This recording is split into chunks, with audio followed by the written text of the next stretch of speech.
Purified 7 times. Praise the lord, hallelujah. ఎంతో అద్భుతమైనటువంటి దేవుని మాటలు పిల్లారా. ఈ వాక్యము వెళ్ళి స్వస్థపరిచిద్దని దేవుని వాక్యంలో 117వ కీర్తనలో మనం చదువుకున్నాం పిల్లారా. దేవుని వాక్యం మనం స్వస్థపరుస్తూ ఉంది, దేవుని వాక్యం మనం బలపరుస్తూ ఉంది, దేవుని వాక్యము మన జీవితాలను బాగు చేస్తూ ఉంది.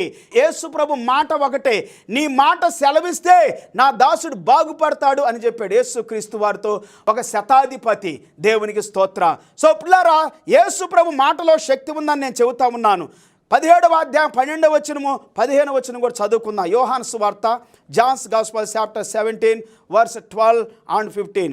నేను వారి యొద్ద ఉండగా నీవు నాకు అనుగ్రహించిన వారిని నీ నామమందు కాపాడి తిని, నేను వారిని భద్రపరిచితిని గనుక లేఖనము నెరవేరినట్లు నాశన పాత్రుడు తప్ప వారిలో మరి ఎవ్వడునూ నశించలేదు.